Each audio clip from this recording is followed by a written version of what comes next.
Bonsoir à toutes et à tous. Le ministre de la Pêche et de l'Économie bleue, Jean-François Ferrari, a annoncé que les autorités séchelloises sont en train de demander des éclaircissements aux capitaines de 8 bateaux de pêche chinois qui ont été retrouvés près de l'île de Providence sans avoir informé les autorités qu'ils venaient aux Seychelles. Mais il n'y a pas la preuve qu'ils pêchaient illégalement dans les eaux des Seychelles.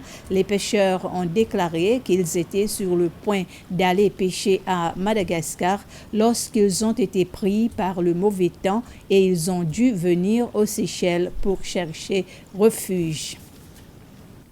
Plusieurs investisseurs ont exprimé leur intérêt pour la construction d'usines de fabrication de produits à base de poissons. Le ministre de la Pêche et de l'Économie bleue, Jean-François Ferrari, a visité ce matin un nouveau site sur l'île du Port dédié à ce type d'investissement. Le ministre a également rencontré les investisseurs et avec son secrétaire principal, Roy Clarisse, le ministre Ferrari les a présenté la vision du gouvernement concernant ce type de projet et ce que l'on attend des investisseurs qui seront choisis pour un tel projet. Plusieurs autres partenaires tels que des représentants de l'autorité de la pêche des Seychelles, la SFE, étaient également présents à la réunion à l'île du Port. Sur un total de 13, 7 investisseurs potentiels ont été présélectionnés pour un tel projet. Les investisseurs qui avaient soumis leurs offres, le gouvernement s'attend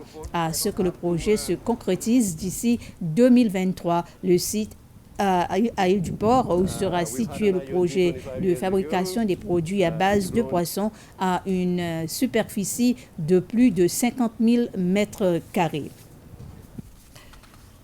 Seuls les étudiants S4 et S5 qui sont candidats aux examens internationaux reprendront le chemin de l'école lundi prochain, le 24 mai. L'école restera cependant fermée pour l'éducation physique et autres élèves jusqu'au 31 mai. Le ministère de l'Éducation a fait cette annonce lors d'une rencontre avec la presse cet après-midi. Une rencontre tenue à son siège à Montfleury. Le ministère affirme la décision de reporter la réouverture des écoles a été prise en consultation avec le ministère de la Santé à la suite des cas élevés de COVID-19 dans le pays. Les élèves du P6 de l'école Independent et les élèves de niveau A-Level devraient reprendre les cours lundi prochain.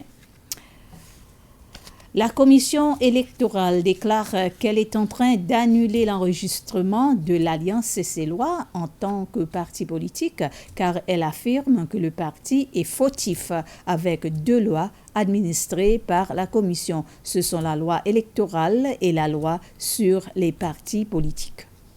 La directrice générale des élections, Manuela Amsbury, affirme que la commission électorale a pris la décision pour 2 raisons principales. Premièrement, le parti n'avait pas informé la commission électorale sur des changements liés à son bureau et aux membres de son comité. Et aussi, selon les informations recueillies par la commission, le parti n'a plus de comité dont il a besoin pour fonctionner. Madame Amsbury dit que ce sont 2 choses que demande la commission électorale.